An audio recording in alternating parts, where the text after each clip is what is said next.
tonight. Are you nervous, excited? Bit of both. Just not bothered?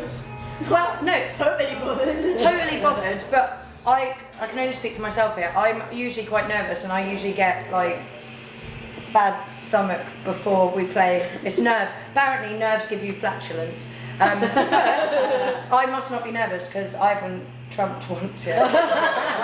So this is a rescheduled date, so it's not part of the bigger tour. Does that make it harder because you've had nothing to almost practice with before? It's just a one-off?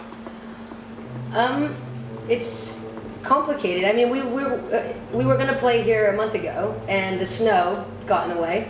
And what we decided, because we had some fans coming in from out of London, and they were already on the way. So we decided, Shabby and I were talking, we're like, well, we cannot do anything. So we ended up, what do we call it? You looked for an open mic night. Yeah, I looked for an open mic night. So in place of our rescheduled date, we went and played acoustic in an open mic night in the Nag's Head. It was class. They only let us play 3 songs, I don't think they liked it. But that doesn't answer your question at all, Naj. No. So let me field this one. Yeah, you go.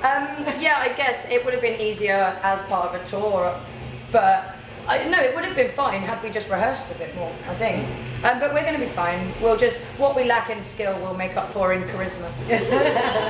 So this is your first gig of 2011. Yeah. Any New Year's resolutions personally and as a band? Sell out, become really corporate. I want a jet plane by the end of the year, and a lady wife. A lady Yeah. gets... I require a spaceship, that is all. We want to get signed in Germany. And Japan. Why And Germany? Japan. Well, because everyone busts their balls trying to get signed in like the UK and the US. I think it'd be really class to be fucking, am I allowed to swear? Oh, what? Yes, Super famous in like Germany and Japan and have nobody know who you are in the UK and the US. And then all of a sudden, people will be going, oh my god, who are this band that are really famous in Germany? Are they German? No, they're not. No. And then, And then come back. The band, And then we'll band come has back. done that, broke the stage before here, and now they've come back to break it. see, that would be good. But the States, again, that's quite cliched. I think Germany, Japan, and India. India's an up-and-coming one on the rock circuit, I think. I suppose the bigger, the more people, the more records. you Japan? can sell. Japan for sure. We already said We already Japan. said I'm sorry, I'm not paying attention, obviously. twice. I should just not speak for the rest of this interview, I think. That'd be quite fun to play Japan, that'd be And anything personally you have sort of said, I'm not going to do that this year? Any mistakes you've made or? We're not going to employ anybody else ever for free. The problem is we tried, you know, we want this to be a very holistic, organic kind of a project. DIY. Holistic DIY, yeah. And now I've lost my train of thought because you said that. Yeah, so what we would do, we would employ people, well, we would get them to do things for free, I guess, and they're helping us, we're helping them. The problem is sometimes when people do things for free is that they just kind of take the piss a bit afterwards. And I am speaking to specific people out there. The lawyer's letter is on the way. Yeah. Don't you worry about Yeah. it. I mean, am I not to say that? I don't know, but you just said it, so there you go. And you've had various lineup changes, splits, hiatus. What makes it feel so right now? Him being in the band. Martin! It's all his fault. Martin. He's just lovely. Like we had a drummer before, and you know she's a talented woman, I guess. But she quit basically a few months ago Left us in because the she doomish, wanted to she go back to her 9-to-5 job, which is fine. 9 to 5 is perfectly acceptable. But I guess it's not like she said. The thought of going on tour made her feel sick. Whereas Martin, he doesn't argue, he doesn't answer back. He just plays the drums. And it breaks the That's what band we up a want. little bit In a because nutshell. 5 girls. Yeah, 4 vaginas and 1 penis. Yeah. That's a new name for That's our why band. it 4 doesn't vaginas and 1 penis. Thank you, London. And what would you say your inspiration is?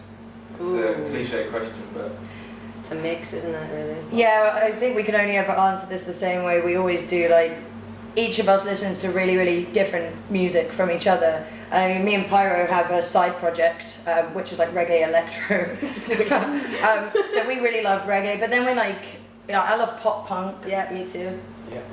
everything, just from classical to metal to band, right? Classical. She listens to classical. I used to live with her. I used to come down in the morning and she'd be wearing these like Crocs, were they? Like you know those flip-flops. flip-flops Yeah. with like a little orange plastic grip in her hair, listening to classic FM. Rock and roll for the masses, lizard. Yeah. The obvious thing has to be brought up, Big Brother. Do you think it's going to be a better launch pad, or do you think it's going to make no difference? Do you think people will sort of give you more of a chance or dismiss you quicker as credible musicians because of it?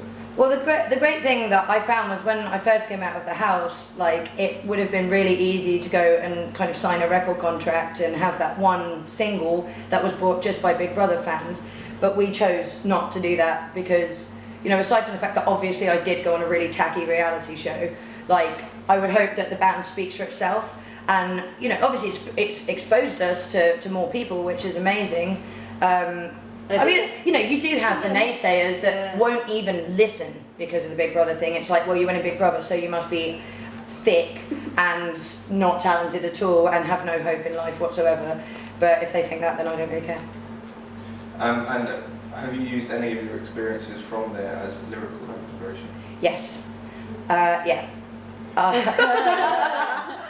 The thing is, I would be telling a lot if I told you which. Well, probably not you because I highly doubt you watched it. But did you watch it? Exactly.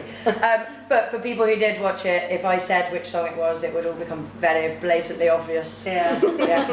Get rid of the mystery. But I think you're being known more like Shabby from, well, you're starting to be Shabby from Voodoo Hussy now. That's the amazing thing, like Instead of- having my bandmates start to get recognition, that people will recognise them walking around or via the internet or whatever. And, you know, I've been stopped in the street with people saying, you're Shabby from Voodoo Hussy as opposed to Big Brother, which obviously was exactly where we wanted to be. So more of that, please. Yeah. All of that, so we won't mention it. With fame, obviously, comes moral responsibility. Do you agree? Do you feel like the bigger you get, the more you have to watch how you behave? To an extent. I mean, I definitely wouldn't count myself as famous as yet, but I guess some sort of public recognition.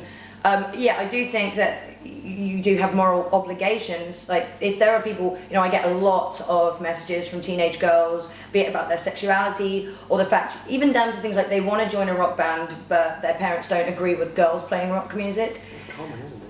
Yeah, it's more common than I thought. Yeah. And it's difficult because I'm not a trained counsellor, so I want to give them good advice, but if they went and did something awful afterwards, I feel bad. But as far as cleaning up my act and my rock and roll lifestyle, I don't have a rock and roll lifestyle. Yeah, no. Just admit. She likes to sit on my sofa in her onesie. I don't know how onesies are so rock and roll. Even though you were dancing in your onesie to, what were you dancing to today? Nirvana. Yeah. Yeah, that sounds really rock and roll. Nirvana in a onesie, babes. Yeah. You can scratch that from the record because it never happened. If you were to look at companies have mission statements of what they want to achieve, what they stand for, you know, about ethics and stuff, could you put one to the band? Go on. Genius ain't coming, guys. To be honest, something that I'd really like to bring back is the kind of, you know, a lot of people would listen to our music and say, you're not punk, I guess. But I'd like to bring back the punk ethics of kind of the 90s, like American skate scene and stuff, like personal autonomy, being able to do what you want as long as you're not hurting anybody else, not having to conform to rules and regulations and ball sacks and cheese like that. So, yeah, you know. Lots of cheese. I guess our mission statement is personal autonomy for the masses. Except for Liz. Sorry. I just fucking said it.